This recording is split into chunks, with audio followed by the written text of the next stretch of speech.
Hey yo, peace family, grand risings, good afternoon, great evening, gracious nights. Welcome back to FOTG, the source.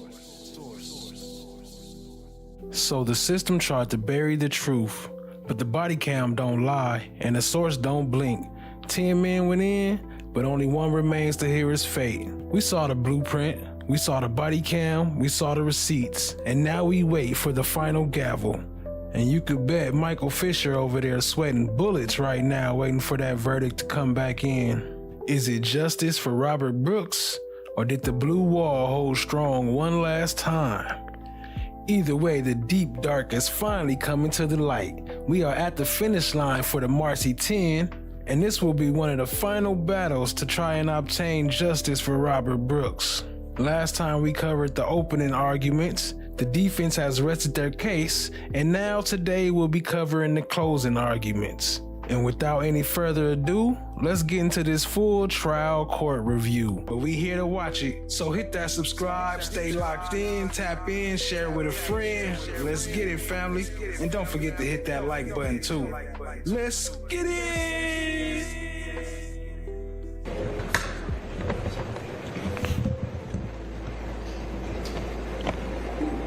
Good morning, everyone. All right, fam, stay focused because the defense just tried to play a... Been very attentive and patient as we've brought the evidence before you during this serious trial. And I'm going to ask you to indulge me as I review the facts and the evidence as applied to the law in this particular case. And I'm going to ask you to continue to indulge me as I talk for a decent amount of time this morning to review the facts and the evidence. Because this is the last opportunity that I get to speak on behalf of Mr. Fisher. After I am done and I sit down, you don't get to hear from me again. No one else can make any other argument, point anything else out on Mr. Fisher's behalf. Mr. Fitzpatrick will then speak, and then the judge will instruct him on the law, and then you will enter into your deliberations and take as much time as you need to arrive at your final conclusion in this case. And so I'm going to begin today and this morning where I started this trial, where every trial in a courtroom like this begins, which is with the facts, the evidence, and the law. Not emotion, not sympathy, not rhetoric, not loud shouting. Not emotion, the facts, the evidence, and the law. So this morning I'm going to go through the facts and the evidence that has been presented to you during this trial and explain how I believe it applies to the law, and why the only verdict at the end of the day is that Michael Fisher is not guilty of the only charge against him, this manslaughter in the second degree. Now, at the beginning of this trial, I asked you to pay... I'm gonna start a poll in the chat. What y'all think, man? I don't know. I'm kind of curious because we know two of them walked already. You know what I mean? That was just standing there watching, even though one of them even touched him a couple times and he walked. So I don't know how I'm feeling about this. I guess it kind of depends on the jury. Of course, we know what it should be, but do that mean that's going to really be what the outcome is? I don't know. It's kind of hard to tell. What up, everybody in the chat? Appreciate y'all being here. Shout out to Daniel Berry Sports Highlights. Appreciate you joining, family. What up, what up, what up? Allie in the building. I see you. Appreciate you. No One, Rock Solid TV. What's good, family? Shout out to No One. Oh, Cat Not Williams in the building. What up, what up, what up, Cat? I see you. Appreciate you joining. Jersey Girl Trey didn't go out, so she here with us tonight. Appreciate you, appreciate you. Appreciate all y'all being here. Much love, much love. Don't forget to hit that like button. We're going to keep it rolling. But yeah, I don't know how it's looking. But let's get back into it. Pay attention to three very important things. First was the importance of hindsight bias. Second was the importance of context. And third was the importance of the burden of proof. The burden of proof is the government's, and it's the way that you apply the laws instructed by Judge Bauer to you and to the facts and evidence that are provided in this case. And I want to go over what I expect the court is going to instruct you on the law, because that is how you begin to apply what we have learned during this trial. to the allegation. Michael Fisher is charged in one count, manslaughter in the second degree. Manslaughter in the second degree, you will learn, has two elements. The government has a responsibility and an obligation under the law to prove manslaughter in the second degree by establishing that Michael Fisher recklessly caused the death of Robert Brooks, as alleged in the indictment. The indictment, as was presented to you during the opening statement, is not evidence, it is the allegation. It puts us on notice of what we're defending against. It tells you what you are to determine. It's not evidence. You're going to be instructed on what recklessness is and what causation is. These are lengthy descriptions because they contain many different parts. I'm going to go through those different parts with you. Judge Bauer just said, if there's any disagreement with what I say, you go with what Judge Bauer says. Okay? The first thing... So he opened up first, and then we're gonna get into the closing statements of the state. You know, the state gonna hammer everything he's saying, so keep it in mind. He about to try to twist and change the story all up. Man, it's crazy.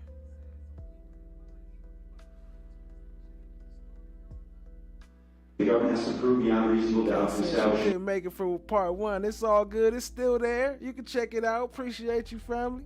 Manslaughter in the second degree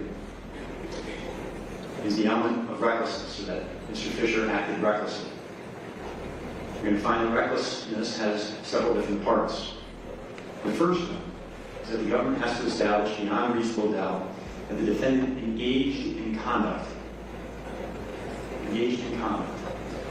which creates or contributes to a substantial and unjustifiable risk that another person's death will occur. So engaged in conduct, that's where we're going to start the analysis. You will be instructed that conduct can include an omission of a legal duty, and that's the prosecution of the government's theory. Mr. Fisher had a legal duty to intervene or to provide medical care, and then he failed to do so. That is their theory of conduct in this case as it applies to the recklessness element. The court is going to instruct you on that legal duty. So just to establish the conduct portion of recklessness, you're not going to have to go through the entire legal duty to intervene analysis, which we spent a fair amount of time with Assistant Commissioner the Assistant Commissioner from DOCS, Marcello, reviewing when he testified. The court, I expect, is going to instruct you that corrections officers, when they are on duty, have a legal duty to intervene in circumstances, and he's going to describe these circumstances for you. That they have a legal duty to intervene when they observe another staff member using force that the observing corrections officer reasonably believes to be clearly beyond what is objectively reasonable under their circumstances. There's more to it, but I'm going to pause there. So it is from the observing officer's perspective, in this case Mr. Fisher's perspective, and then it has to be clearly beyond that which is... And keep in mind now, they're going to show it a little bit later, but they got pictures of him smiling. He was sitting there during the beatings. He's seen all the stuff. He could have easily stopped it. Been like, you know, what y'all doing? He could have easily interfered, but he chose not to. Objectively reasonable under the circumstances as they are. And he was just a corrections officer. I know, I think, who was asking that? Somebody was asking that last time. But it was he was just a regular corrections officer. So he wasn't the EMT or nothing, or a supervisor or nothing. He was just a corrections officer. Referring to that observing officer. In such circumstances, a correction officer has a duty to intervene to prevent the further use of unreasonable force when the staff member has a realistic opportunity to prevent harm. So it's not just that there is a duty to intervene to stop what is clearly and objectively unreasonable force. That duty only applies to intervening to stop the further use of excessive force. That the staff member has a realistic opportunity to prevent. Now, it's what is objectively reasonable, or clearly beyond that, what is objectively reasonable. how are you supposed to determine this from the observing officer's shoes? You're going to be instructed that within this context, when determining whether force is objectively reasonable, the reasonableness of a particular use of force must be judged from the perspective of a reasonable officer on the scene, rather than with the 20/20 vision of hindsight. You can't use additional information. It's from that observing officer's perspective without the benefit of hindsight. The calculus of reasonableness must embody allowance for the fact that officers are often forced to make split-second judgments in circumstances that are tense, uncertain, and rapidly evolving about the amount of force that is necessary in a particular situation. So you have to give this reasonable officer, when you're assessing whether it is clearly beyond that which is objectively reasonable, you have to give this reasonable officer an allowance without the benefit of hindsight, an allowance also for the fact that these are evolving situations, that judgment calls are made about how much force is necessary in those situations. You have to give that allowance to that reasonable officer when you're doing this assessment. The reasonableness inquiry for determining whether force is excessive force is an objective one. The question is whether the officer's actions are, quote, objectively reasonable in light of the facts and circumstances confronting them, without regard to their underlying intent. Just a hot mess. Flesh of the Gods, good to see you. Good to see you. Cat said, "What up, everybody?" Hey, but of course, what do you mean, objectively reasonable? Of course, it's not reasonable. Like your whole job is there to protect them. Like you there to make sure that people don't die in your custody, in your care. So how's it gonna be reasonable for you to just sit there and watch them beat him to death? That don't make no sense. That don't make no sense at all. Talk about, is it objectively reasonable for somebody in his position to sit there and watch the person that they supposed to be guarding and protecting die, get beat to death by his own crew members, his own gang? Y'all go sub up to Cat Not Williams. She makes some great content over there. Go sub up to No One too. Dropping fire music over there. Cat been grinding. All right, let's get back into it. Motivation. Again, remind from the perspective of the observing officer, the reasonable officer in that observing officer's shoes, without the benefit of hindsight. That is the totality of the duty to intervene. That is one part of conduct. Conduct is one part of recklessness. Recklessness is one part of manslaughter.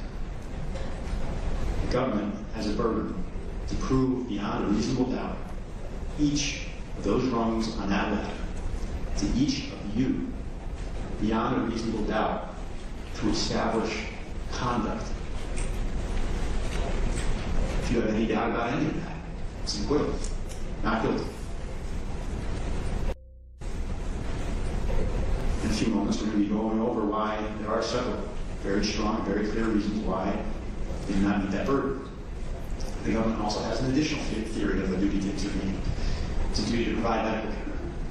And a failure, they're accusing Mr. Fisher of not intervening and providing medical care as he was obligated to do. You'll be instructed that a corrections officer on duty and serving as a corrections officer under the law has a legal duty to seek medical assistance from qualified medical personnel, such as a physician, emergency medical technician, physician's assistant, or nurse, for incarcerated individuals who complain of pain or demonstrate medical distress following a use of force incident when it is reasonably safe to do so.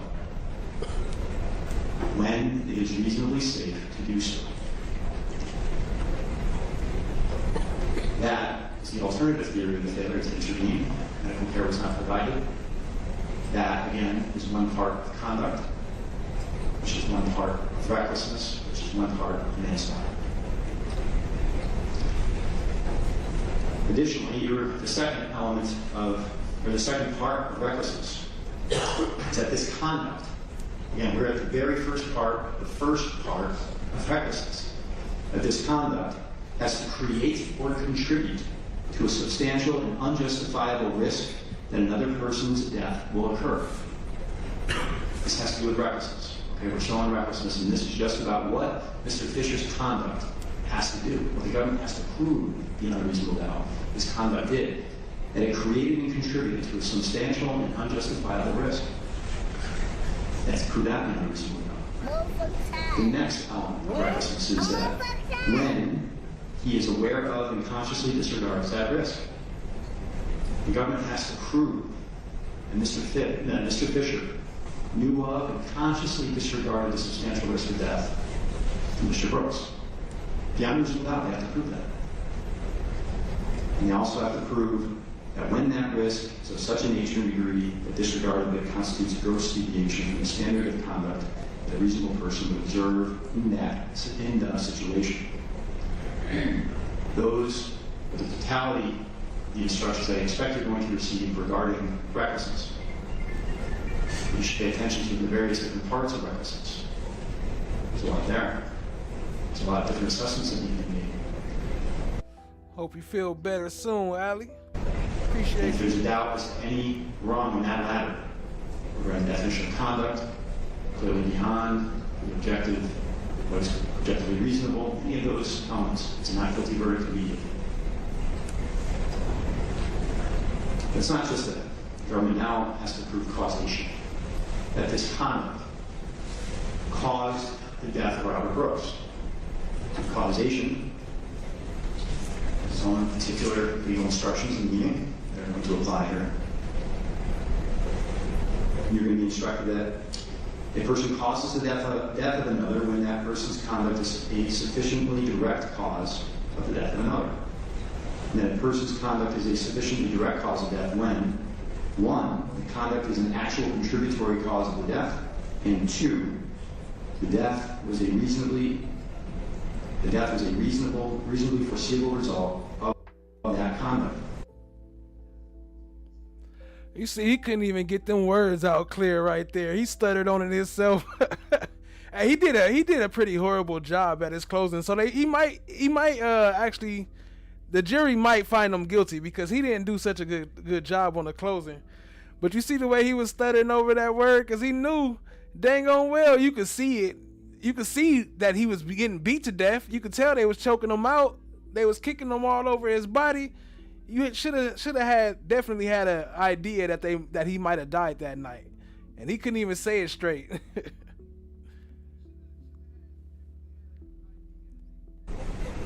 So it has to be an actual issue of the death of another. And that a person's conduct is a sufficiently direct cause of death when, 1, the conduct is an actual contributory cause of the death, and 2, the death was a reasonably foreseeable result of that conduct. So it has to be an actual. His death was a reasonably foreseeable result of that conduct, and obviously it was, because they was beating him. He was tied up, and then he died. So how could it not be? Contributory cause, number 1, and 2, it has to be reasonably foreseeable. What is an actual contributory cause? You will be instructed that a person's conduct is an actual contributory cause of death of another when that conduct forged a link. Pay attention to these words. Forged a link in the chain of causes which actually brought about the death. Forged a link in the chain of causes which actually brought about the death.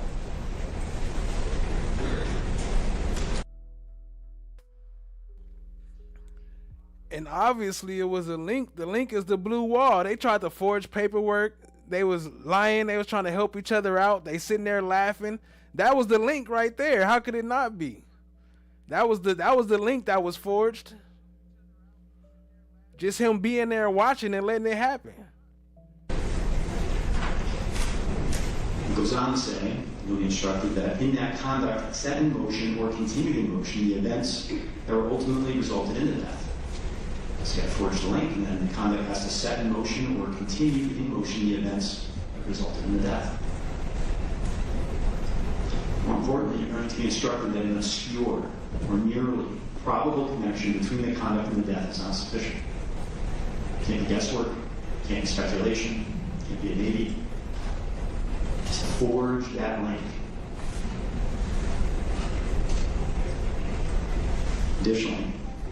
You'll be instructed on what reasonably foreseeable means.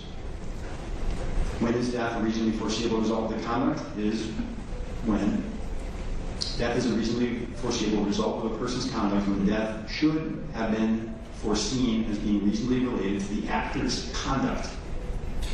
That brings us back to that very first element, conduct. The duty to intervene in those two circumstances. It has to be reasonably foreseeable based upon the theory of conduct.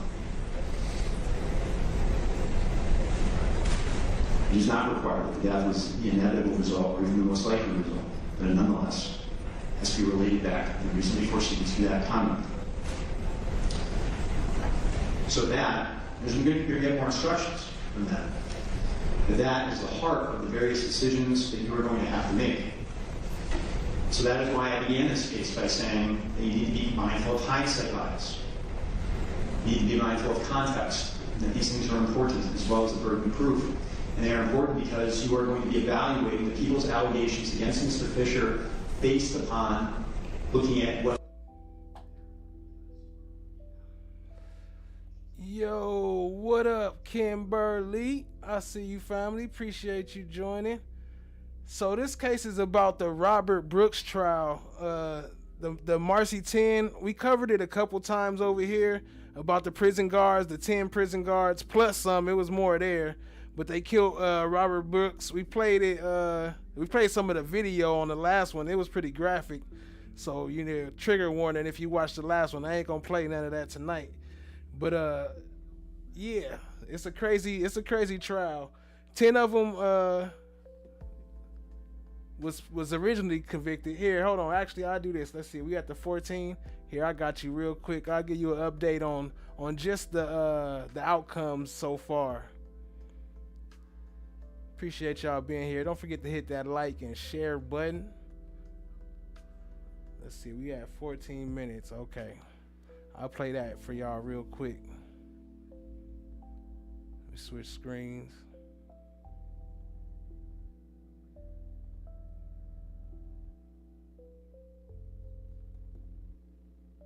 Here's the roll call in the MARCY 10+1 involved in the killing of Robert Brooks. David Kingsley, the enforcer, convicted of second-degree murder, first-degree manslaughter, 25 years to life. Anthony Farina, the aggressor, pleaded guilty to first-degree manslaughter, 22 years. Nicholas Anzalone, the aggressor, pled guilty to first-degree manslaughter, also sentenced to 22 years. Christopher Walrath, the chokehold, pleaded guilty to first-degree manslaughter, 15 years. Michael Mashaw, the supervisor, sergeant, second-degree manslaughter, 3 to 9 years. David Walters, the spectator, another sergeant, pled to second-degree manslaughter, 2 1/3 to 7 years. Nicholas Gentile, the eraser, for attempting to tamper with evidence, 1 year conditional charges. Matthew Gallagher was acquitted of murder and manslaughter, found not guilty, and walked free. Nicholas Kiefer was also acquitted of manslaughter and murder, found not guilty, and walked free. Robert Kessler, the +1, pled guilty to second-degree assault, 5 to 7 years for cooperation. He was the man who chose to save himself by exposing the rest. He admitted to the punches, but blew the whistle on the shredding of reports and illegal headlocks.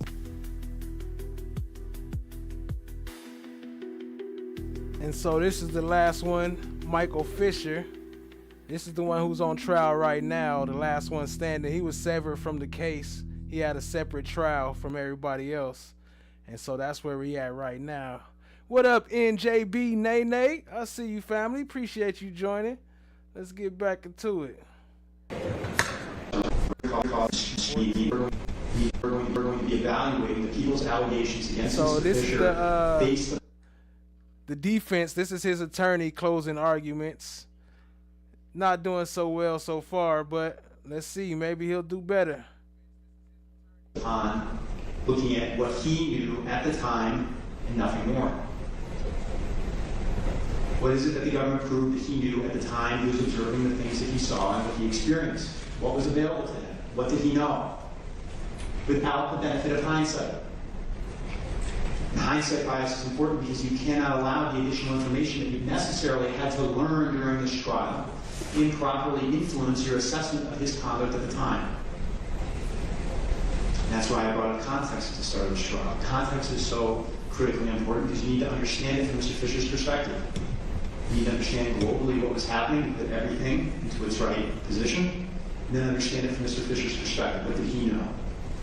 So I'm going to suggest this, that the best evidence of making this assessment is the body-worn camera footage of Michael Fisher. And then you review the body-worn camera footage of Michael Fisher, and we're going to do this in a moment. In that, as you are reviewing it, you recall the evidence that we learned, Michael Fisher learned and was exposed to during the trial. Nothing more. Because that's the standard. From his perspective, or a reasonable officer in his shoes. Now, something can be said about, well, body-worn camera footage, it's pointing this way, but maybe they're looking this way. So maybe they didn't see it. Sergeant Trauma made a big deal about that. Footage was showing things, and he's claiming not to have a recollection. By cameras are here, but eyesight is up here. So maybe there's a different view that was possible at the time. Maybe there was additional information that could have been obtained. But what is the evidence here in this courtroom, and what is the best evidence in this courtroom about what Michael Fisher knew at the time? That's his body-worn camera footage. That is the best perspective that you all have of what he experienced and knew. If you are to do an assessment of what he observed and how he was supposed to decide things, and what a reasonable officer in his shoes would have done under those circumstances, as applied as Judge Bauer is going to instruct on the law. And I hope you watch this body-worn camera footage 10 times, 15 times, 50 times. Because each time you do, you'll have doubt. Because you have to watch it again. Real life does not have a rewind button. Real life does not have a pause button. Real life does not have the ability to have a split screen where you're seeing other people's perspectives. My bad, hold on. I had to go back to that real quick though. He talking about if you gotta review it, then that's reasonable doubt. Wouldn't that be something? You imagine how many people would be walking out of the prison right now? Even the Queso file. Remember Queso? You couldn't even see. They still couldn't even tell if that was him or not. The only one that said it was his dad. His dad wasn't even there. But that's crazy. Talk about if you dang, my bad, I'm reading something. Yeah, hold on, never mind. Hold on. Real life does not have the ability to pause and say, I don't know what's going on there. Let me see that. Real life, again, footage, under those circumstances. If you are to do an assessment of what he observed and how he was supposed to decide things, and what a reasonable officer in his shoes would have done under those circumstances, as applied if I as went Judge too Bauer's far going to back, I'm instruct trying on to the go law. back to it so I can say the exact quote. And I hope you watch this body-worn camera footage 10 times, 15 times, 50 times. Because each time you do, you'll have doubt. Because you have to watch it again. Real life does not have a rewind button. Real life does not have a pause button. Real life does not have the ability to have a split screen where you're seeing other people's perspectives. Real life does not have the ability to pause and say, I don't know what's going on there. Let me see that again. I'm going to back. Oh, well, I guess I didn't go back far enough. I ain't gonna rewind it again though. But yeah, talking about if you gotta rewatch it, if you gotta rewind it, then that's reasonable doubt. Then so many people should be walking out of jail from that then, if that was the case. But I ain't gonna hold y'all on that. We can keep it rolling. If you're watching this body-worn camera footage and you're asking to rewind, that means you have a reasonable doubt under the law, as it's going to be instructed to you. Because Michael Fisher did not have a rewind button. He did not have the ability to enhance. He did not have the ability to pause. He did not have the ability to get a different perspective of what was happening in the room. Every single time you pause to get a closer look, that's a reasonable doubt. Every single time you rewind to get a different perspective, that is a reasonable doubt. Every single time someone asks to see it again is a reasonable doubt, because you can't use hindsight, and he didn't get to look at it again. So look at it as many times as you need to, and every time you do, it's a reasonable doubt. So what we're going to do now is I'm going to play to you Michael Fisher's body-worn camera footage. And I'm going to go through the evidence from Michael Fisher's perspective about what he learned and was exposed to that night. You have some movement at 21:10. Mr. Fisher is responding to the call for response. You can see that he's moving rapidly. It is an emergency situation. He is rapidly moving to the call, and he stops. Sergeant Trombley has just called off the call for response. The emergency is therefore over. What you're going to see is Mr. Fisher now walking to the infirmary. We've learned that after a use of force or a call for response, the policy and procedure is that the incarcerated individual is always brought to the infirmary. So he was about to run over there. He started running because he got the emergency response. But then he stopped running. He got called off, like, never mind, it's not an emergency no more. But he still chose to walk over there and watch what was happening. So I forgot they do play some of it, so I don't got to play it. They're going to play it anyway. Sergeant Trombley testified that this break room where Mr. Fisher was is about 0.2 of a mile from the infirmary. I'm not going to make you watch the entirety of this walk in the dark. You can watch it if you'd like. There's been obviously no evidence that any additional information about the circumstances of this response call beyond it being called off, or what he was exposed to, or what was happening to this incarcerated individual, who's still unknown to Mr. Fisher at this time, has been communicated to Mr. Fisher.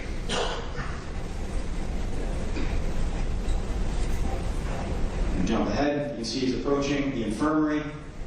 We are now at 21 hours, 24 minutes, and 59 seconds. He's entering the infirmary. You can see there's been no evidence of additional information being presented to him at this time. He's about to enter into the emergency room, where we see this wall of corrections officers clearly engaged with an incarcerated individual. You see Sergeant Mashaw on the right, Sergeant Trombley on the left, Officer Farina with his hand hurting. We learned that he was just bitten by an incarcerated individual. Sergeant Trombley looking right at him. Sergeant Mashaw in control of the room with Sergeant Trombley. Farina re-engaging, and then struggling with his legs, and Officer Farina yelling out for leg irons. Sergeant Trombley ordering Gallagher out to go get the leg irons. There goes Officer Gallagher, go get the leg irons. Whip the leg irons. Places them on the incarcerated individual. Consistent with Sergeant Trombley's orders.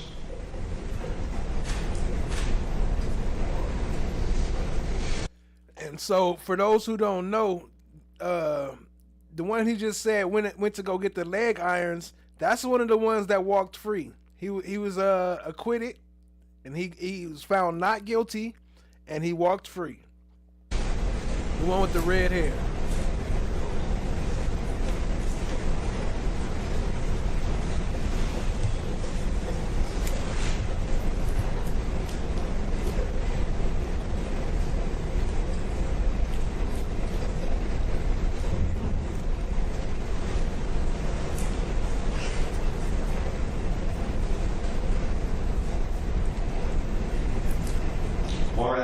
Smile after this.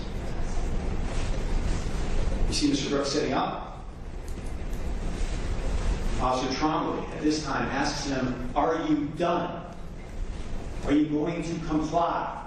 Because his assessment at the time was that Mr. Brooks had... And I don't know if, I know it wasn't no audio. So I feel that was kind of dumb for him to say that.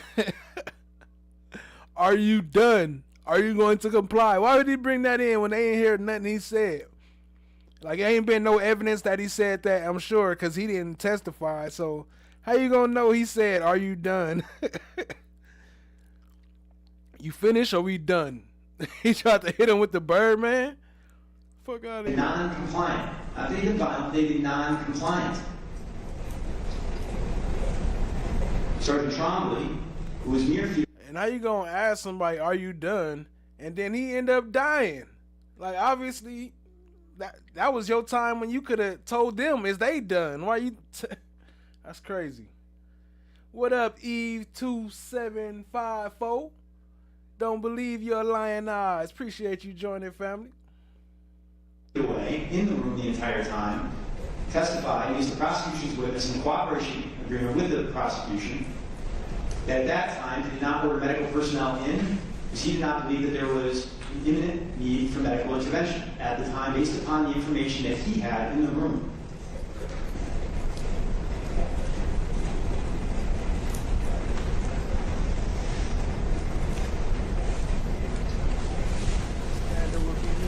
What? During the trial.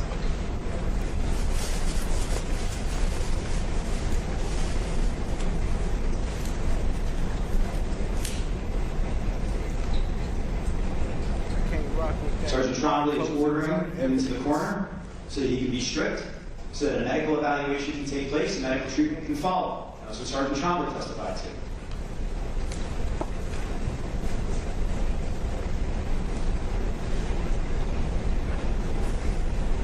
Sergeant Trombley also testified that Sergeant Mashaw was in charge of that room. There he is, never leaves.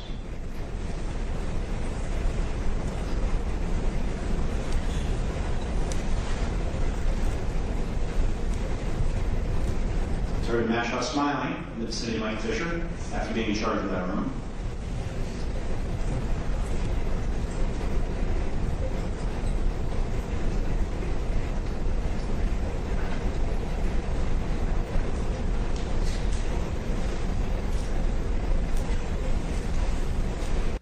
That's why he told him right here, he told the jury, make sure you remember, well, later he gonna tell them, make sure you remember to, that the vest is on their chest so he can see over their shoulders. He not that short. That's just the camera view, but he can see what they doing. So don't think he can't see what they doing just because the camera can't see it. At this point in time, remember the testimony of Sergeant Trombley. He's ordered into the corner so that he can be stripped so that the medical evaluation process can begin.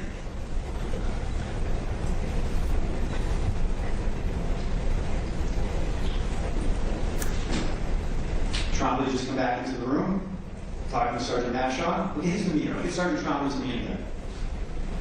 There is a concern on his face.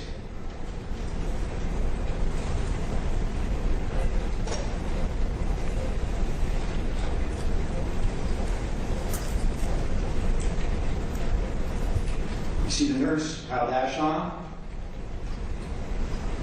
waiting to go in.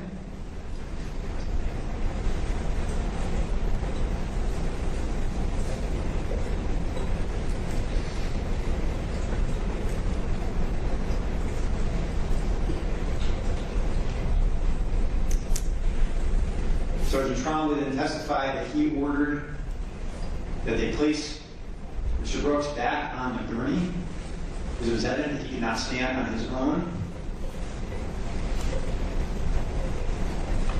This is clear right there.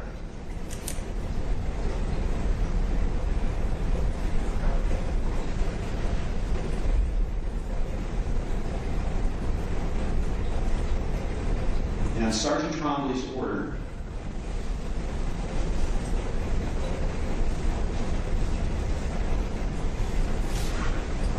the nurses are going to be allowed in.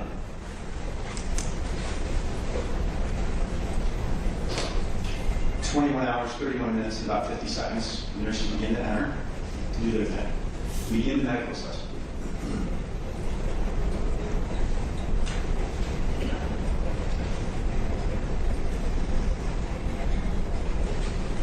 Remember that one with that just pulling his pants off right now. That's also, I think his name is Matthew Gallagher or something. I don't know. Like I said before, I ain't trying to remember their names and all that. I played the clip of all the names, so you see the names. But, yeah, the one with the red hair that got acquitted, that was found not guilty, that's him over here that went and got the leg irons and was snatching his pants off, and he was there from the beginning. He was there the whole time. So I don't know how good it's looking for this jury verdict either, because I mean it's a different jury, so at least that's one thing. But if he would have stayed as part of that other trial, he probably would have walked. If he wouldn't have severed himself, he probably would have walked.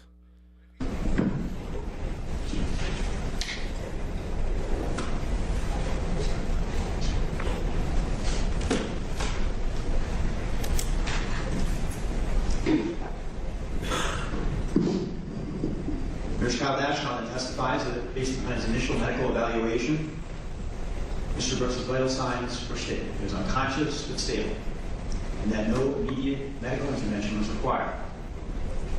That changed. That changed because his vital signs changed, and they responded, provided the BPM, breath mask. They provided the Narcan because he was unconscious and there was a policy for it. When his heart rate changed, they applied the AED and started emergency response care. To Kyle Dashnaw, the trained nurse, medical provider, he could not tell. Dr. Marcolova testified to this. She has done over 500 autopsies. And on an external examination, she could not even tell that Mr. Brooks' hyoid bone had been fractured and the amount of damage that had been done to his neck. The other damage internally to his body, he was bleeding. None of that was visible or known to them on an external examination. It only became evident to Dr. Marcolova after an internal examination. As you're reviewing this footage, That's crazy. You talking about from external examination. Because he wasn't bleeding outside his skin? Like you didn't see all the time, all the beating he was doing before that. None of that counted, right? That's crazy. and ask you to ask yourselves these questions. Where is the evidence that Mr. Fisher's conduct created or contributed to a substantial and unjustifiable risk of death? How did what he failed to do create anything? How did what he is alleged to have failed to do contribute to anything? Where is the evidence that he was aware of and consciously disregarded that Mr. Brooks faces substantial and unjustifiable risk of death? Sergeant Trombley talked to the man after he had been beaten several times, had a direct face-to-face with him, and did not order medical care because he didn't appreciate how badly he was hurt. But he had ordered medical care to begin and eventually begin that process. He talked to him. Asked him what he'd done. Are you going to comply? No evidence that Mr. Fisher ever had that opportunity. Fingers. Now they over there pointing the fingers. Sergeant Trombley, it's his fault. It's his fault, but y'all was all in there. Y'all was a gang. If this was a group, as I always say, 3 or more, right? Same colors, right? Committing more than crimes, right? To protect whatever they doing, they covering up lies and all that. Whatever they little gang is, they MARCY 10 gang. That's RICO. But why they didn't charge him with that? Speak to Mr. Brooks. Were you evaluated? You never saw him leaning over Mr. Brooks, like any of the other officers that we saw in the body-worn camera footage. And more importantly, Mr. Fisher obviously never saw the devastating injuries that had been inflicted on Mr. Brooks prior to his arrival. He didn't know that Officer Walrath. And keep in mind, didn't none of them turn on their body cam? None of them. None of the people that was there. It was more people there too. None of them turned on their body cam. Somebody else turned it on. It was like a glitch in the Matrix or something. AI turned it on. So if it wasn't for that body cam, wouldn't none of this even be shown? It would have got swept under the rug. All 6 foot, 200 plus pounds of Officer Walrath smashing Mr. Brooks into a wall, put him into some kind of chokehold or headlock, and cranked up on his neck in the arsenal. Remember where you got that information from. The defense got that information. We told you about it. We provided you with that additional context. Because Yeah, that's the same one, Cat. The one that closed up his jacket. That's the one I was talking about earlier. I think his name Gallagher. I don't know, with the red hair, whatever his name is. When he went out and got the shackles, he zipped his camera up. Yeah, I think that was him. I don't know. But yeah, that did happen. One of them did zip up their jacket, and cover up their body cam. Understand potential sources of what could have caused or contributed to Mr. Brooks' death. We subpoenaed their cooperating witness to testify in their case and to tell you about that chokehold. We have the burden of proof. It's their burden. We want to provide you the necessary context and information for you to make a fully informed decision and not hide any information from you about what could have caused or contributed to Mr. Brooks' death.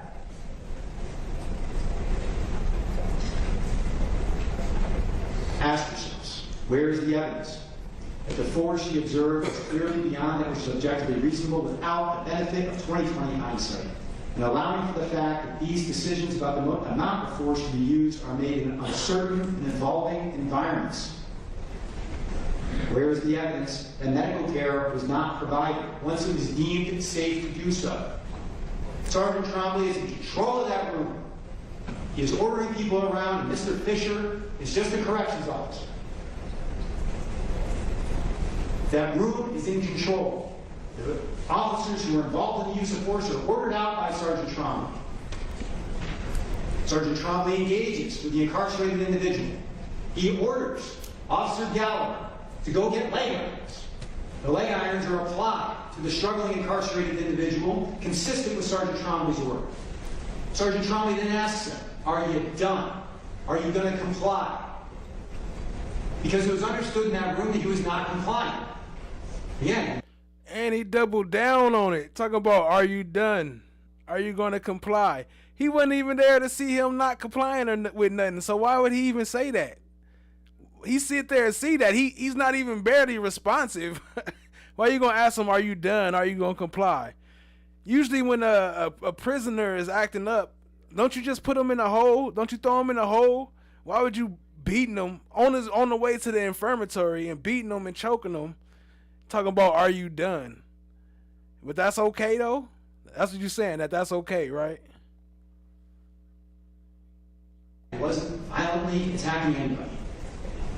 But what's Mr. Fisher supposed to know in that circumstance when his supervisor is saying such things? And leg irons are being applied. And one of his colleagues, a highly trained member with 20 years of experience and member of the CIU team, Officer Farina, his hand is bitten by the incarcerated individual, and that's the first thing that Officer Fisher sees when he walks in the door. All that says that this incarcerated individual is not being compliant. I have a colleague who's been bitten. They're struggling to get control of his legs. The supervisor on scene has ordered one of my colleagues out to go and get leg irons. The leg irons are then applied, and then my supervisor asks the incarcerated individual, "Are you done? And are you going to comply?" There is no other inference that the evidence that's been adduced at this trial can demonstrate beyond the fact that Officer Fisher had no reason to believe that anything inappropriate had been happening to Mr. Brooks. He didn't have the information that was necessary, without the benefit of hindsight, without the rewind button, and without the additional information that was not available to him at the time. Where is the evidence that Mr. Fisher's conduct forged a link in the chain of causes which actually brought about Mr. Brooks' death? Where is it? How is his conduct? Think about that language, a forged link in the chain.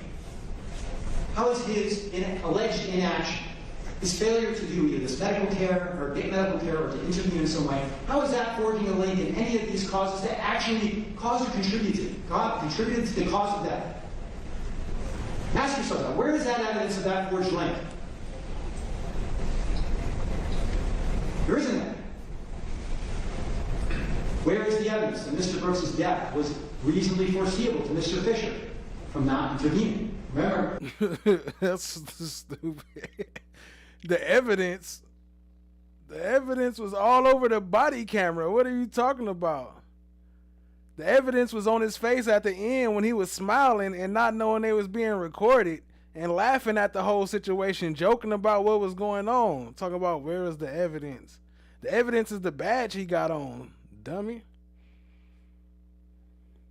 remember, as to be reasonably foreseeable from his conduct. Right, the evidence is he died. The hell? His conduct is a failure to intervene. How is it reasonably foreseeable to him, with the information that he has at the time, in the moment, that Mr. Brooks is going to die? Where are any of these other officers, Mr. Brooks, from not intervening? Remember, as to be reasonably foreseeable from his conduct. The alleged conduct is a failure to intervene. How is it reasonably foreseeable to him, with the information that he... My bad. Look like we got a little bit of blackout section there, but he almost done anyway. So we about to finish up with him, and then we gonna get into the state's closing arguments. has at the time. Where he about to shut all that stuff down that he was just talking about. He about to shut all that down. Where is the evidence? He's charged also as an accessory. Where is the evidence that he solicited, aided, importuned, and importuned is a fancy word for asking a lot. Where is the evidence that he solicited, aided, importuned, requested, or supported anyone who caused Mr. Brooks' death? Where's that? How did he do anything to intentionally aid or support any of these other officers? Where is the evidence of that under an accessory theory? I've been extremely patient and diligent. The stakes cannot be higher for Mr. Fisher. And I thank you for indulging me and listening to me during this case, and especially this morning. Keep these questions in mind. Review the evidence as much as you like. You can do as I suggested or not, it's entirely up to you. It's your deliberative process, however you think best to approach arriving at this important decision. I think once you hear the instructions from Judge Bauer, you know that if you have to rewind, you have to pause, you have to zoom in, get a different perspective, ask to see it again, it's not guilty. If you can't clearly, immediately answer the questions that I just posed to you after reviewing that video one time, it's not guilty. And if you can't answer any of those questions, even after a deliberative process, it's obviously not guilty.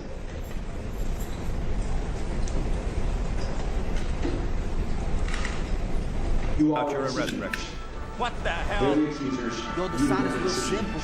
It says wrap it Your up. decision to make facts and evidence, not rhetoric,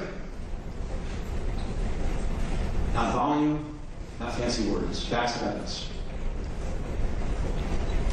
I'm not going to get to speak to you again. So Mr. Fitzpatrick in a few moments is going to get up and speak. Maybe you'll hear comments and arguments that are based on decency, humanity, and morality, about the things that people should be doing in certain circumstances. That's fine. Those are called rhetorical devices that skilled advocates like Mr. Fitzpatrick will use to gain evidence. Come back to the facts and evidence, apply it to the law as instructed by Judge Bauer, and then what the conclusion will be that Michael Fisher is not guilty. Thank you. Thank you, Mr. Fisher.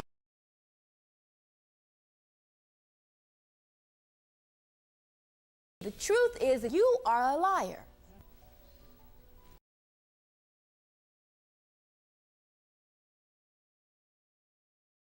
All right, fam, stay focused because the defense just tried to play a mind game on the jury. Attorney Scott Eisman went into the calm approach, leaning heavy on what we call hindsight bias. He told the jurors that if he had to rewatch that body cam footage over and over, that's reasonable doubt in disguise. Talking about real life doesn't have a pause button. We can't judge Fisher for just standing there. But the deep, dark reality is, caught on a screen grab, Michael Fisher standing there for 7 minutes watching the life leave Robert Brooks, and then at the end had a picture with a smile on his face. Pretty much the defense saying he didn't pull the trigger, but the state is about to argue that his silence was the weapon. Fitzpatrick is stepping to the mic and he's coming for blood. Let's tap in, family.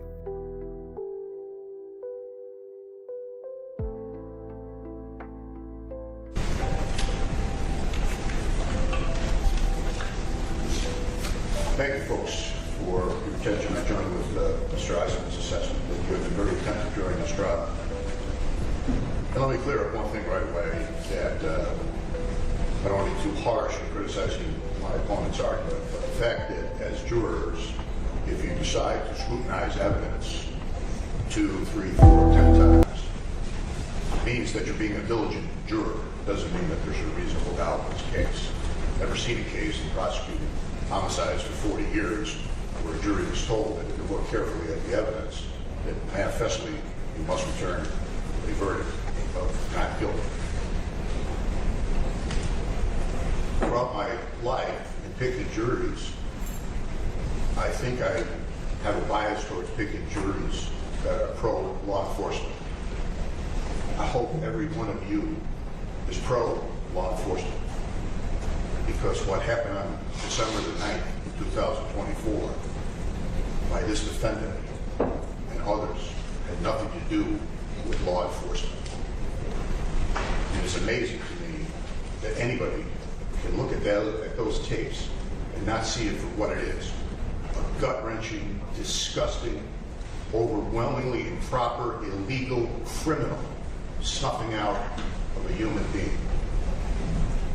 Mr. Trombley, Mr. Ketzler, both of them testified. This is what we do. We lie. We cover it up. Well, guess what? Man, I wish we would have caught that testimony. You know, they only played the opening and closing argument, so we didn't get to see none of that. But I sure would have liked them to see them up there testifying, saying some of that stuff. This courtroom in Utica, New York, today, it stops. Hindsight bias. Seriously? Hindsight. Many of you saw the tape before coming into court today. Some of you even expressed your opinions when we spoke with Judge Bauer up here at the bench. Some of you said you were disgusted by it, horrified by it. What does that have to do with hindsight bias? Nothing. It has to do with reality. Are we supposed to look at those tapes of that man being beaten like an animal? I'd say beaten like an animal, but I've never seen an animal beaten like that. Are we supposed to look at those tapes and say, wow, never saw that coming? I thought Robert Brooks walked down the hallway and testified here, and this was nothing more than an assault case. Apparently, I thought on what here we were talking about immoral actions by Mr. Fisher. Apparently now they're not immoral, they're not illegal, they're great. We're going to use these films, folks, at the next Academy for Corrections Officers. That's a great idea, isn't it? We'll teach these cons. We'll teach them a lesson. Damn it, when I tell you to get out of the van, you better get out of the van. When I tell you to put your hands in your pockets, you better put your hands in your pockets. If not, look what can happen to you. Mr. Eisen talked about the tenseness and the uncertainty of the job. I said there's hundreds of... Real quick, hey, that's a fact. That's a fact. Eve said they could not afford to show this trial live. That's a fact. And I think this was been getting me in trouble too, because it seemed like what I do, so many other people do what I do, but not like I do it. So it's not like, you know, I'm just doing the same thing everybody else do. But once I start covering these types of trials, man, I'll be getting flagged left and right. Like, I don't know if it's something to do with it, but I think these are like restricted. Like, you're not allowed to talk about these or something. Like, no freedom of speech on these topics. You can't speak on these topics. But I'm taking a risk just airing these right now, because, you know, I get in trouble for airing this type of stuff. You see nobody else talk about it. But I appreciate it. I appreciate y'all being here. That's a fact. 48-pound unarmed, We get it back. We get back up in that algorithm. Don't worry about it. shackled human being somehow posed a threat to these individuals. Context. We all love that word, don't we? Context. You've got to put everything in context. You know, honey, you're putting on a little weight, but don't take it out of context. It's got to be in context. Think about context. Gotta be in context. Shoot, no one know. He be seeing some of the behind the scenes stuff, so he know how they be doing this. They be doing the same thing with our channels too. We got some channels, Rock Solid TV 100. Y'all go check that out, sub up. But yeah, he know. He know. What would we be talking about today if there were no tapes? If we did the Trombley and Kessler way, who would it be? Robert Brooks would file some civil lawsuit. Nobody would know his name. He'd be lost to the dustbins of history. He'd work his way through the court of claims, maybe get a settlement 10 years from now. But no one would know what had happened. That's the context of this case. Mr. Eisman asked, as he should have, some very legitimate questions. How can I prove this case? How did I prove this case? Well, let me tell you in the next 40 minutes exactly how we prove this case. We start here. A guy whose entire life has been disrupted, everything he owns in a sack, told to get on a bus, and he gets 9:07. And 10 minutes later, he's hogtied, being dragged into an infirmary.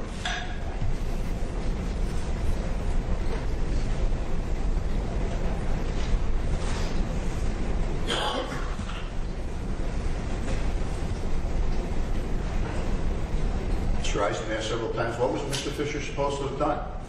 You know what stopped the beating here? Two syllables. Enough. Someone said enough, and it stopped.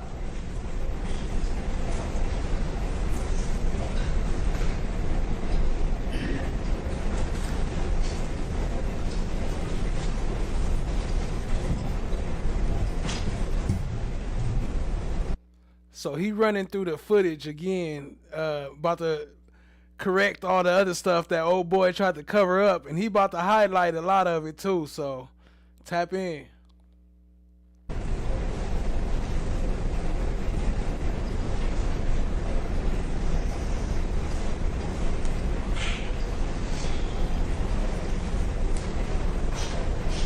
This is normal. See how normal everybody looks? You see anybody distressed other than Mr. Brooks?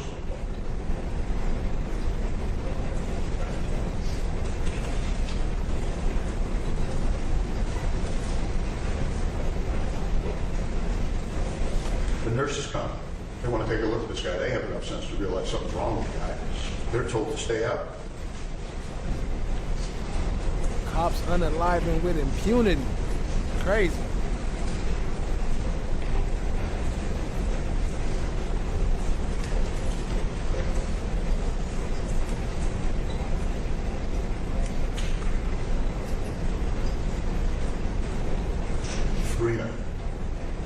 Medal of Honor winner for Department of Corrections because he bravely reacted to getting his finger bit by jamming the guy's testicles. Objection. There's no evidence of Medal of Honor being stood up. The objection will remember, ladies and gentlemen, what you hear now is arguments to be consideration. Oh yeah, they gonna get it a little spicy too. He gonna call him a couple things. Let me rewind now. I missed what he said right there, but I know he do call them these geniuses over here. Medal of Honor winner for Department of Corrections because he bravely reacted to getting his finger bit by jamming the guy's testicles. Objection. There's no evidence of Medal of Honor being stood up. All right. The objection is overruled. You'll remember, ladies and gentlemen, what you hear now is arguments to be consideration.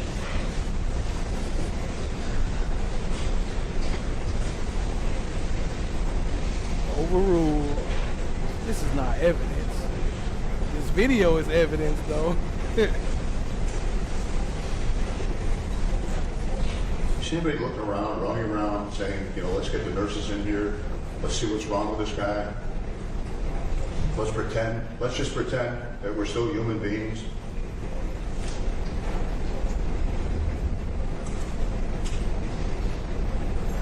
So even though the call went out, and even though the call was rescinded, Fisher keeps coming. I can catch up the movie later. I'm going to go and see what's going on. I'm going to go to the ER.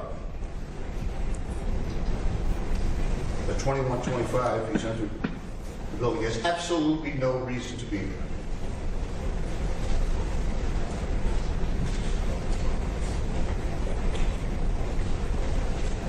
Just hanging out.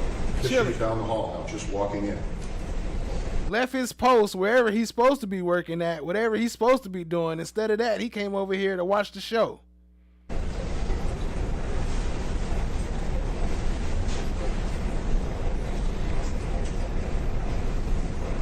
Oh wait, actually, that's what he was doing anyway. He was over there watching fucking a Tom Cruise movie when all this happened. And then he went back and finished watching the movie after it was done. Is it any wonder that he may have bit his finger?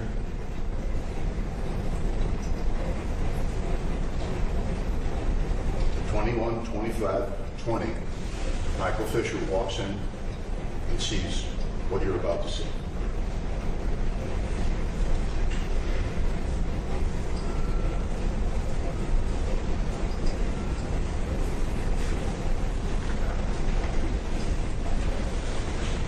Holding him up in the air by his neck. Crazy.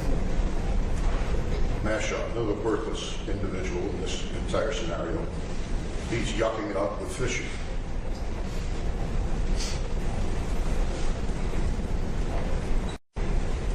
Gee, I can't see anything wrong with Mr. Brooks, can you? He's just sitting there, you know, he's not compliant. Imagine the nerve of the guy objecting to a rag being shoved down his throat. His testicles being rearranged while Fisher stands there and doesn't do a damn thing.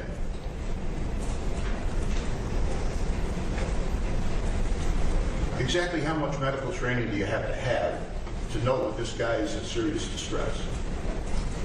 Are you kidding me? Oh, well, he didn't see the internal injuries. What do you think is happening to this man?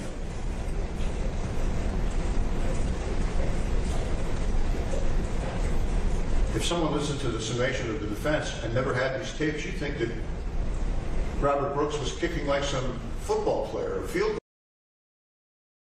Look. No, look, there you go right there. Matthew Gallagher. So I was right. His name is Gallagher. The one they got circled right here. He definitely walked free. And I believe that's the one that zipped up his body cam also. But yeah, that's him right there. Walked free. He right there with the participation. They was punching him, kicking him, all that stuff at this time. And he actually touching them. So I don't know. Like I said, I don't know. It's kind of crazy. It depends on the jury, which is crazy, but because we all see what's going on. They should have all went to jail. Everybody in that building that day, but His legs are barely moving.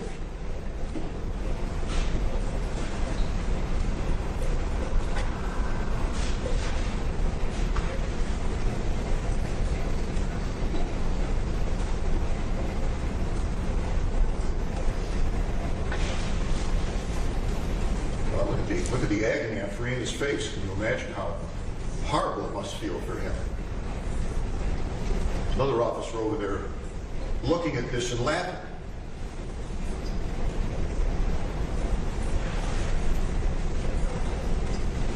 Are you going to comply now, Mr. Brooks?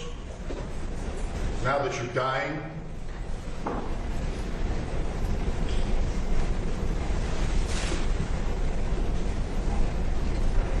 going to comply now that you're dying?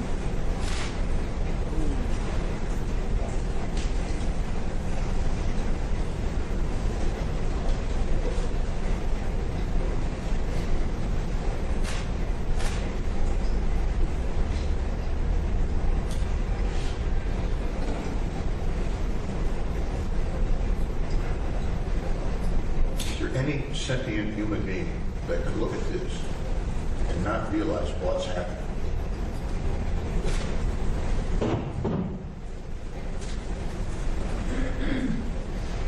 JB said this dish pisses me off. Real talk. No one got a track dropping at 9:30. Is that 20 minutes from now? What time schedule you on? Wish we could hear this as well. I can't emphasize enough how important it is for you to realize that Mr. Fisher not only saw this, but he heard this. Insane. Good Lord. Fisher still standing 12 feet away, watching the whole thing.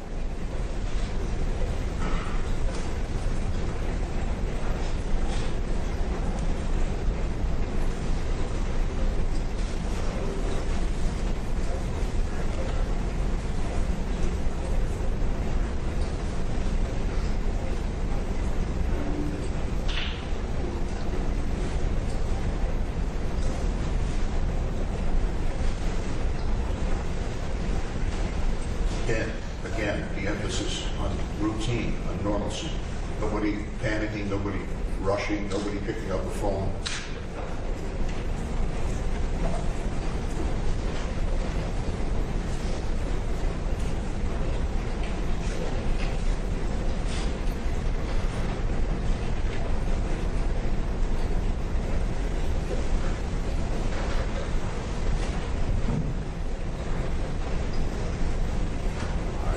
Right on time. Wrapping up. Exactly right 21, about that time. 30, 47. Mr. Fisher, after watching all this, then begins to engage with the two nurses who are standing right beside him.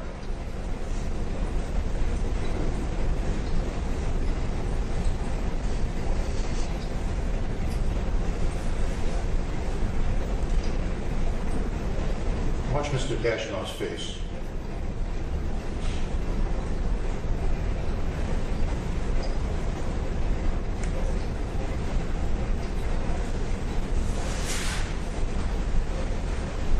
Oh yeah, they about to show the picture of him smiling. Love to know what it was that About was to said pop the picture that up. Mr. Dashnaw thought was funny and made him laugh.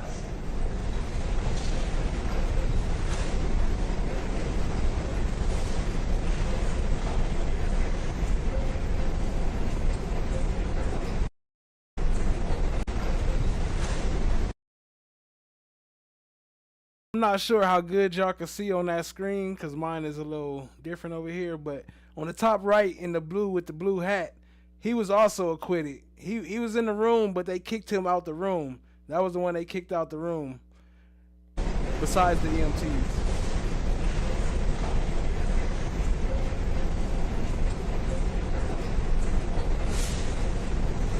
Gee, I can't imagine anyone thinking something might be wrong with Mr. Brooks.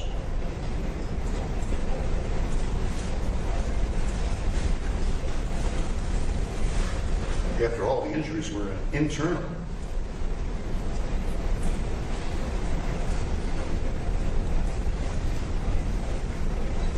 After all, the injuries Finally, were at internal. 21:31:59, these two nurses are finally allowed in.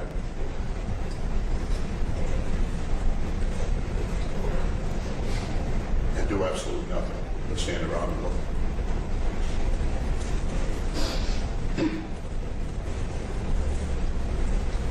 Now, according to the defense, what you've just seen, there's absolutely nothing wrong with Mr. Fisher's conduct. Nothing. Will I be able to prove him guilty of manslaughter in the second degree? That on or about December the 9th, Michael Fisher, Miss County, personally, or by acting in concert with another, caused the death of Robert Brooks, and that the defendant. Why the judge looking bored back there? He leaned his head back against the thing, like he like, I don't know if y'all saw that. I was gonna rewind it, but So, 10 seconds ago he did it. If y'all want to see it. reckless conduct, ladies and gentlemen.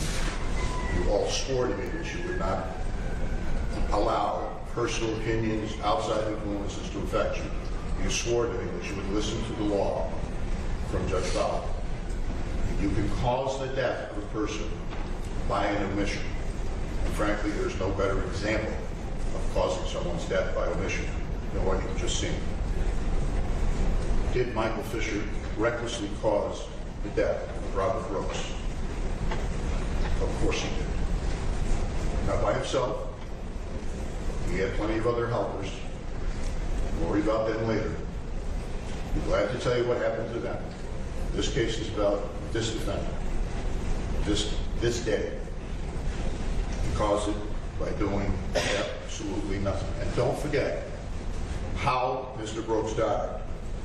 It wasn't by one blow. It wasn't. Yeah, that ambulance timing was crazy. By one choke. It wasn't by one kick to the testicles. It was by a constellation of those. Each blow, as Fisher stood there and watched, each blow administered to that helpless man, taking the strain on his heart to such a degree that his heart stopped. If you want to accept the testimony that you heard a few moments ago, that when this nurse walked in there and found everything fine, good luck. And Dr. Merkulova, if they had stopped, if somebody had intervened, Robert Brooks would be alive today. All you have to do is say, man, what is y'all doing? Just gonna sit there and watch it? I picked you because you have common sense, not because you don't have common sense. I picked you because you have compassion and empathy and decency, and that you will listen and watch this evidence. And you will see exactly what Mr. Fisher is looking at there, that any human being can see. They were beating this man to death.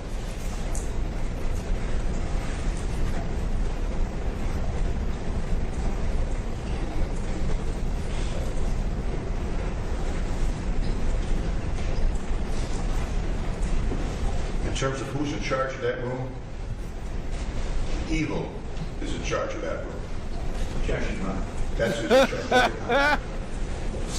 He said evil is in charge of that room. Who's in charge of that room? Evil's in charge of that room. Cat said, I would love to see this guy as a defense attorney. That's a fact. That's a fact.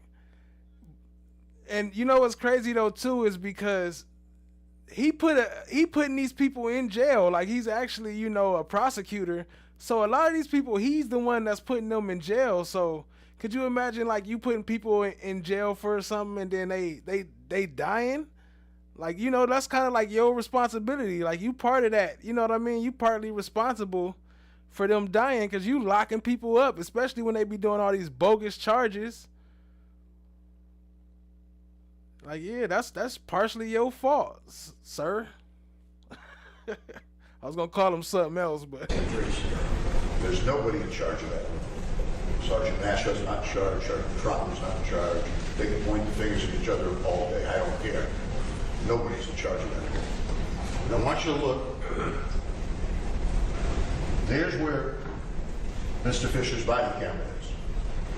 And you don't need a ruler or a tape measure. You can see where his eyes are and how much lower that body camera is. And keep that in mind when you're assessing what it is exactly that he saw.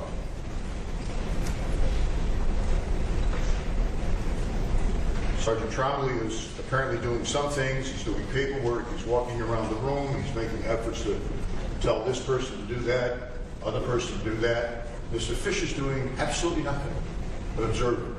And again, no reason for him to be there.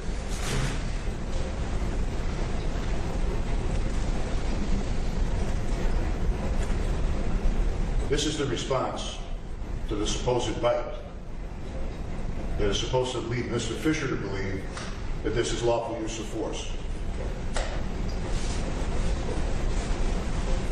damn. This is the result. Face? That's crazy.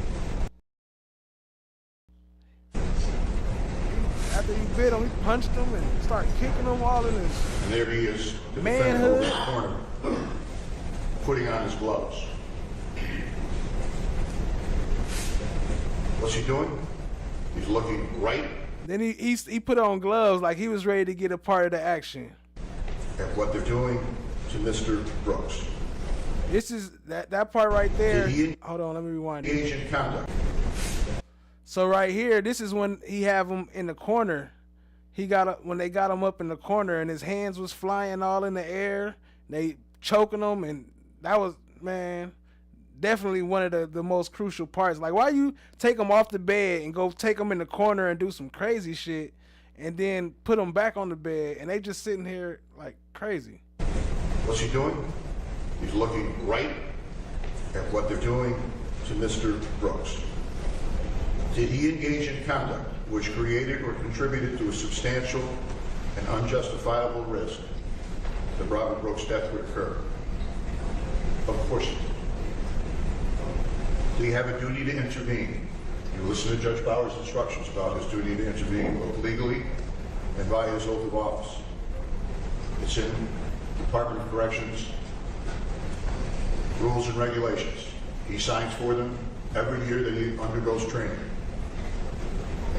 Objective reasonableness standard. There are some instances where you don't need a definition of reasonableness, you know it yourself. This is one of them. If this is so reasonable, why are we repulsed at watching that video?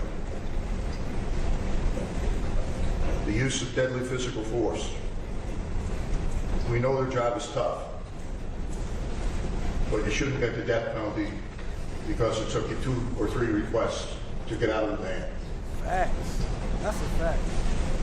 Like, I don't know where they get this mindset that once you don't listen to them or once you don't obey their orders, they can just beat and abuse you. Like, what type of stuff is that? Like, just because I'm even if I'm cussing you out or whatever, like, that don't mean you get to beat me until I'm dead and kill me. Like, basically a modern day lynching. That's what it looked like. And if they had them body cams, wouldn't nobody even knew it happened. They would have just said that he did this, he did that, and then everybody would have covered it up. And that's a RICO. I mean, they've been covering it up and they getting paid for it, right? They get a check. So that's racketeering. Good faith. Anybody see any good faith in those tapes that you just saw? What you're not supposed to do with an individual is handcuff. He wasn't just handcuffed, he was leg shackled and hogtied. Was the risk of such nature and degree that disregard of it constitutes a gross deviation from the standard of conduct that a reasonable person would observe in this situation? A fancy way of saying, my God, what do you need to see before you act and try to save a man's life that you have a duty to save? Does any of this seem reasonable? Does any of this seem as if it was done in good faith? Robert can't even stand up. Mr. Fisher is joking with the nurses, joking with Sergeant Nashaw. Hey, and yeah, I do be laughing. Hey, that's my bad too. I be trying not to do it, but that's really my personality. Like, I laugh even though I don't fight no more. But when I used to fight back in the days, I laugh. I ain't the one that get all mad and all that. I laugh right before I punch you in the mouth. But I'm serious too. I'm laughing, but I'm serious too. Shout out to NJB Nene. We almost up out of here, family. Did he take that nanosecond to say enough? Did he say, I'm going to turn on my body-worn camera? Did he consciously disregard that risk? Of course he did. Of course he did. For 7 minutes. 7 gut-churning, nauseating, disgusting minutes. He stood in that room close enough to touch him, and he did nothing. There he is at 21:30:07, enjoying a good laugh. That's how concerned Mr. Fisher was. Then when he was no longer watching the show at 21:30. That's a good point. No one says. All I would say is if anyone sees this and would not want what they see to happen to themselves, then you know innately now what you're seeing is wrong. Would you trade places with Mr. Brooks? If you would not want to be in that place, then you know it's wrong. Even if you was in prison, if you did something wrong before that, you think you deserve to die like that? That's a good point. Shout out to No One. Appreciate y'all in the comments. 7, he stops to take a breath. Is Robert Brooks' death foreseeable? Foreseeable to anybody with a brain, 2 eyes, a conscience, never mind a 20-year corrections officer. Is it foreseeable that that man might choke to death? That he might gag on his own vomit and his own blood? You tell me how you could look at that as a layperson that you are and not realize that that man is in danger of dying. You don't need x-ray vision. There are limitations on the use of force, all of which were disregarded here. There are rules on deadly physical force, all of which were violated here. Cat said, alternatively, would any of these officers run in and confront active shooters? Probably not. Why not? Because she said, I think they all little bitches. Oh, well, she said little B's. She said little B's. B could be anything. It don't gotta be bitches, but probably is. Perfectly said. No One, NJB. They all little bitches.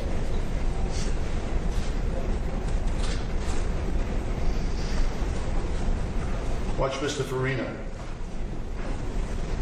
as he's administering the savage beating, look back with a look of concern on his face. But then he sees that it's Mr. Fisher, and he relaxes and goes back to do what he was doing.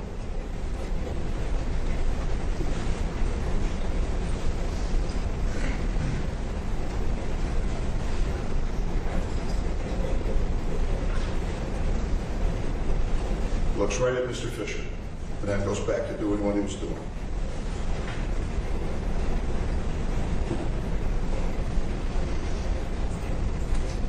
And there's Mr. Fisher's reaction to all of this at 21:30:20. There you go. Look at him smiling. Right after all this as all this is happening. He's sitting there cheesing. And right next to who? Gallagher. Who walked. Crazy stuff right there.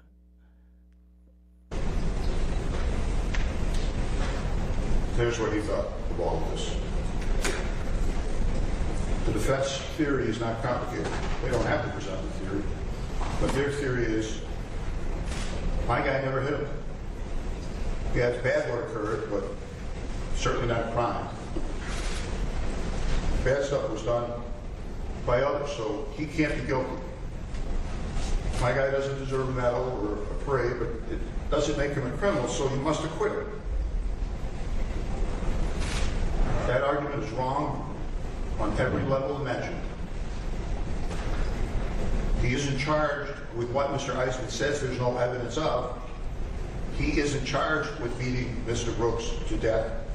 He is charged with recklessly causing Mr. Brooks' death, with being aware of what was happening, appreciating the risks, dismissing them, choosing them to ignore them.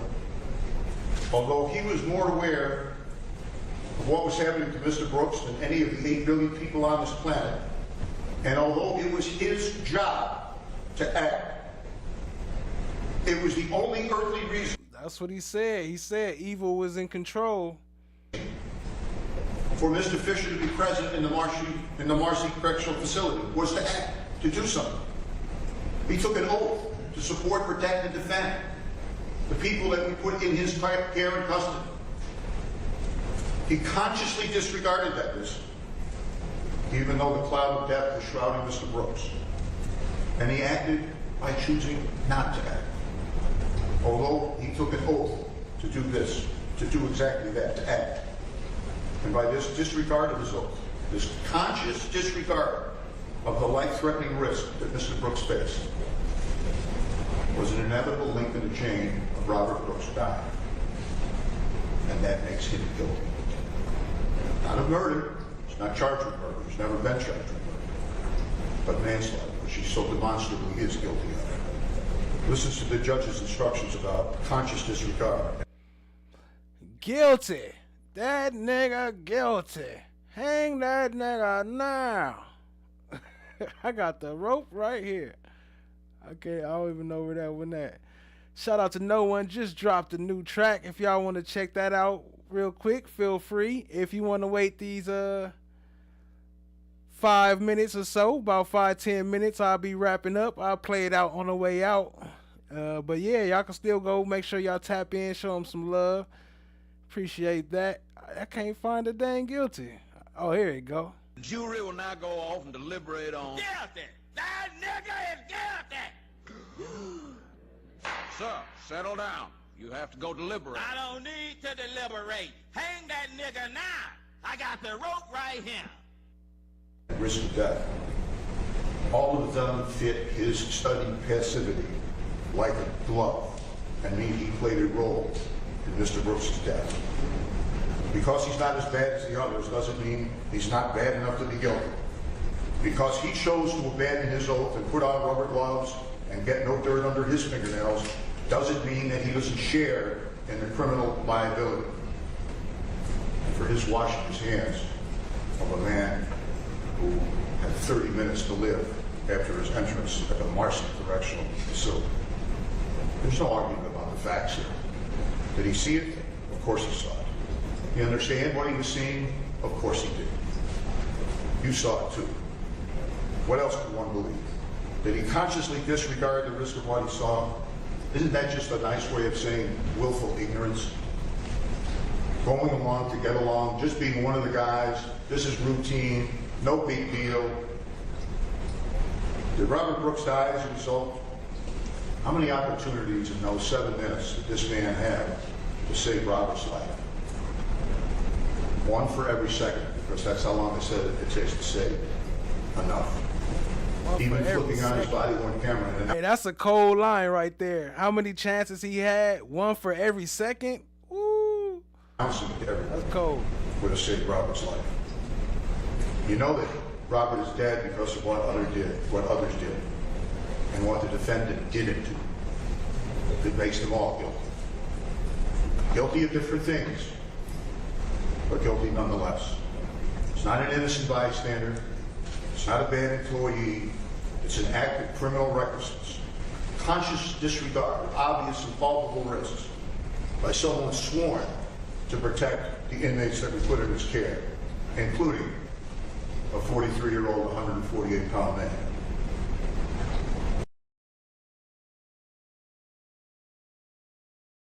Gotta say, he always got the bars. What's that? We got a mute section. Let me fast. I'm a student of World War II. And one of my favorite historians is Stephen Ambrose, and in his brilliant book, The Band of Brothers, which describes the journey of a group of soldiers as they fight their way from Normandy to crossing the Rhine. He described them in a single sentence that I would apply to you today.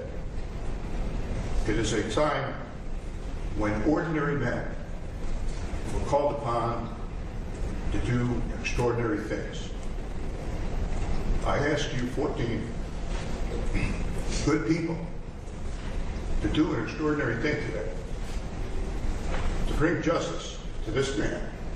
Put a stop to this. Cracking up. To show courage. You heard a little crackle in his voice, like he tearing up on him. Did anyone else see Shannon's stabbing video a few days ago on Law and Crime? Yeah, I watched that shit. That shit was crazy.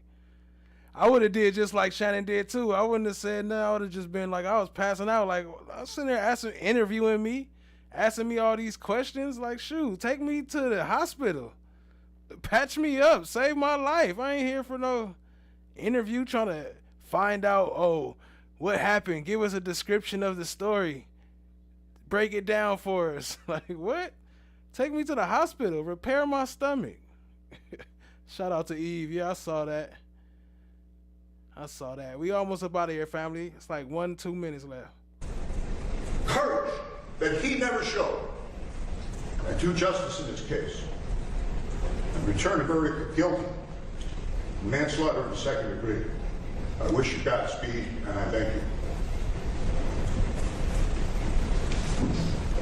Thank you, Mr. Fitzpatrick. Ladies and gentlemen, my next order of business is to instruct you on the law. That's going to take some time. You've already been sitting patiently this morning, and I would prefer not to interrupt your work here with our lunch break. So I'm going to give you a lunch break now. To remind you of your admonitions over the lunch break. In particular, I'm going to emphasize the part for you about not discussing the case with anyone who might be tempted to do so, because you're not going to close the argument. You have some ideas in your own minds. Resist that temptation. You have no context in which to place those arguments right now. You should have good thought. You must not discuss the case over the break. Do not read, watch, or listen to any accounts of the case in the media. Do not conduct any research on your own. Do not view the location where the crime is alleged to have occurred. And continue to keep an open mind. If anyone tries to influence you in any way, you must report that to me immediately. Please be back by 1:15, quarter after 1. We'll restart at that time with the court's instructions. Enjoy your lunch. Hold on. Y'all know, I've been out of tune. Actually, last time I aired this, when I aired the first show, I didn't even know that this aired that same day. So I'll be a little behind. I'm still catching up. I got to anyway, because apparently I'm not allowed to go live or something. I don't know what's been going on. I mean, I could go live, but you know what I'm talking about. They got some restrictions on me that I don't understand what's happening, but I'm trying to fix it. But hold on, we might have an exclusive. We might have to, hold on. Here, let me play that intermission while I pull this file up. Let me play this intermission track real quick in the background. Because they apparently have a verdict. Shout out to Cat coming through with the exclusive. Shout out to No One with the new track. Play a little bit of that. Just a little bit.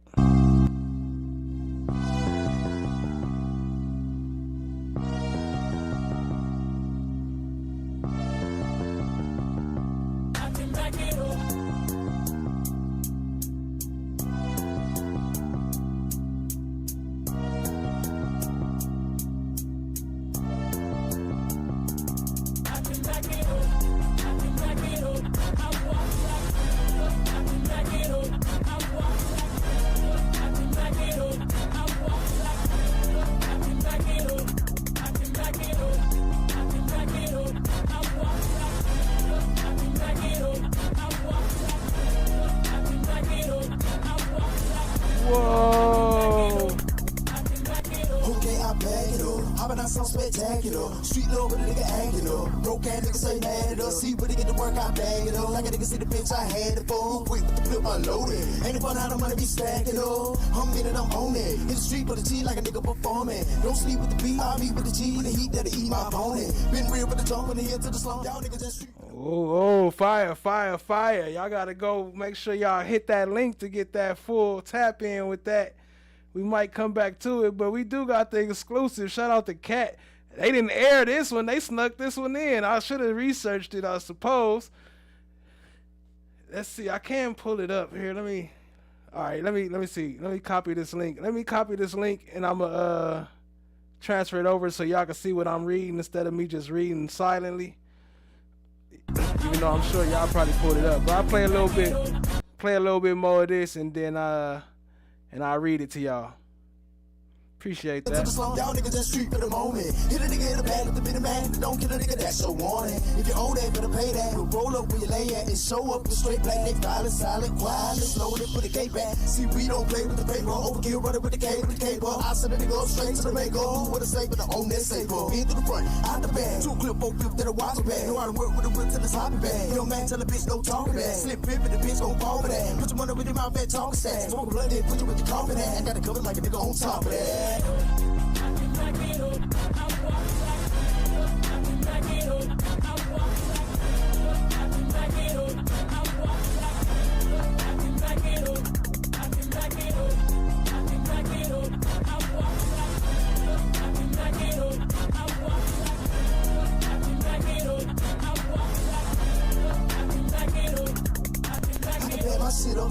Mama said I should have been twin. Hustling, doubling my ends. Trying to get the beans and peanut butter skin. From the front to the middle to the end. Fuck a hoe, fuck a foe, fuck a friend. You a snitch to be, I'm a mystery. Won't never tell a nigga what I did. I say draped up, tripped out with a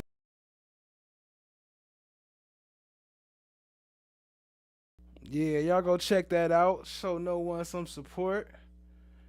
Fire track, as always. He stay with the fire. So updated guilty plea before jury reached a verdict in Michael Fisher trial. What? 116. So yesterday at 2:30 p.m., Michael Fisher has pleaded guilty to second-degree reckless endangerment. Sentencing is set for January 30th, during which he is anticipated to receive a 6-month term in Oneida County. Wait, what? A 6-month? What? He is anticipated to receive a 6-month term in Oneida County Jail as part of the plea agreement. While the jury was still deliberating, the attorneys and defendants struck the plea deal. What? That is insane. More information will be provided. They did not want to air that one, huh? Original story: Utica, the manslaughter trial of former MARCY Corrections Officer Michael Fisher continues today. The jury continues to deliberate the charge against Fisher in the beating death of MARCY inmate Robert Brooks. The jury sent a note stating the foreperson wanted to speak directly with the judge. The foreperson was brought into the court and asked what would lead to a mistrial. What? The foreperson was brought into the court and asked what would lead to a mistrial? Like, was he trying to get a mistrial? He also asked for the clarification, which the judge called wholly inappropriate, telling him he must consult with the other jurors. The judge reread the manslaughter charge as requested by the jury and deliberations resumed. And then so before they ended, he came back and pled guilty to second-degree reckless endangerment and received 6-month term. That is insane. Whoa. Shout out to Cat for that one, coming through with the exclusive. That's insane, family. So they still got to do the sentencing. Let me see. What you say? I have a post in my drafts on X with the jury questions. Oh. Okay. Yeah, shout out to that. What up, Rock Solid TV? I see you in the building. Appreciate you joining. Dang. All right. Well, there go that one. And then let me see. I just got one thing. We'll go ahead and read the rest of the charges again since oh yeah, hold on. I didn't play my outro. Hold on. I'm ahead of myself. Hold on. 7 minutes of nauseating, disgusting inaction. Fitzpatrick argued that if Michael Fisher had just said stop, Robert Brooks would be breathing today. Now the jury is in the box and the stakes couldn't be higher.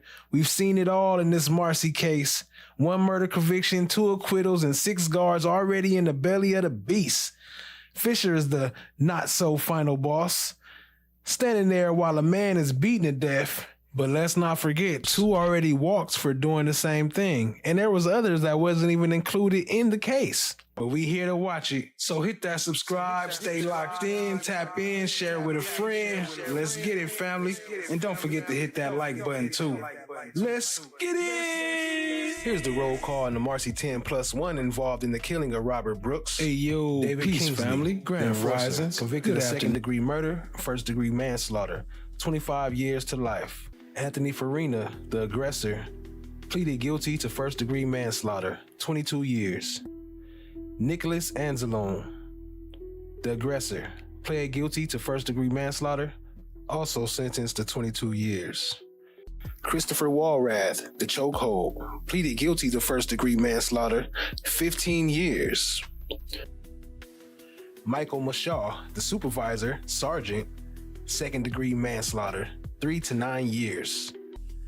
David Walters, the spectator, another sergeant, pled to second-degree manslaughter, 2 1/3 to 7 years. Nicholas Gentile, the eraser, for attempting to tamper with evidence, 1 year conditional charges. Matthew Gallagher was acquitted of murder and manslaughter, found not guilty, and walked free. Nicholas Kiefer was also acquitted of manslaughter and murder, found not guilty, and walked free. Robert Kessler, the plus one, pled guilty to second-degree assault, 5 to 7 years for cooperation. He was the man who chose to save himself by exposing the rest. He admitted to the punches, but blew the whistle on the shredding of reports and illegal headlocks. Well, and now we know the verdict is in. Michael Fisher pled guilty. Insane. And they trying to give him 6 months. That is crazy. That is crazy. Why would they even make a deal like that? I don't know. I'm out of here, man. I can't take it no more. Appreciate y'all being here, family. Everybody tapping in. As y'all know, I'm currently not monetized, so if y'all would like to support, the link is at the top. Versatile 369. And other than that, I'll probably be back. I'm gonna drop something during this week, but I'm gonna try to stick to Thursdays and Saturdays. I think that'll be the most sufficient for me. And make sure y'all tap in to Rock Solid TV 100 on Kick on Sundays and Tuesdays. So that'll be tomorrow night. Sometimes Sundays, but always on Tuesdays. But make sure y'all tap in around the same time tomorrow. Appreciate y'all. Shout out to everybody for showing up. We getting back to it. And other than that, family, y'all stay fresh. Oh, hold on. Let me see. I didn't send y'all shout outs, huh? I got distracted. Got distracted by that info. Cat came through. Yeah, it came through in the clutch. I would have had to make a whole nother show for that. But shout out to Cat Knott Williams in the building. Appreciate that, family. Appreciate you being here. Shout out to Dietrich Blackwell. Your comment must have got removed. I can't see it. I don't know, but shout out to you for being here. Shout out to Rock Solid TV 100 for being here. Appreciate you. Shout out to NJB Nene. Appreciate you being here, family. Shout out to Jersey Girl Trey, Trakisha. Appreciate you being here, family. Much love, much love. Shout out to Eve 2754. Appreciate you being here. Appreciate you being here. I'm trying to read this thing. I think a Cash App just came through. Let me see who that was. Shout out to Daniel Berry Sports Highlights. Shout out to Kimberly. Shout out to Allie. Appreciate y'all being here. Appreciate you. Daniel Berry Sports Highlights. Y'all go sub up to Daniel Berry Sports Highlights also. And shout out to Cat Knott Williams. The absence of evidence is not the evidence of absence. Cat Knott Williams coming through with the donation. The $20 not super chat. I'm about to call it a super chat. Cash App. Appreciate you, family. Y'all show Cat Knott Williams some love. Y'all go sub up to her channel. Let me pull her up. Boom. Just a hot mess. Flush of the Y'all Gods, go good sub to up to see you. Cat Knott Good Williams. to see you. Appreciate it, family. Trakisha coming through too. Shout out to Trakisha. Appreciate you, family, for the Cash App. I can't even see how much it was. For the 10, y'all show Trakisha some love. Go crazy in the chat. I'll drop the coins for y'all. They can't drop the coins, but I can still drop the coins. I can drop the KSPNs. I can drop the TKs. Appreciate the support, family. Y'all show them some love. And I'll put the names up there for the next stream. Next time I stream. Can y'all even hear me? How loud is this music? I'll put the names up there for the next stream. And as far as the sponsors, And I appreciate y'all being here. Appreciate y'all hanging out. Y'all go tap into No One new track. Show them some love. And other than that, I'll see y'all soon, family. Stay fresh and stay blessed. Peace out.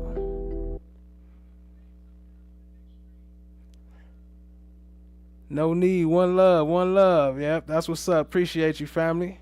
Y'all show Trakesha some love. And Cat Not Williams some love. Stream sponsors of the night. We up out of here. Stay fresh. Stay blessed. Peace out. Tap in to No One.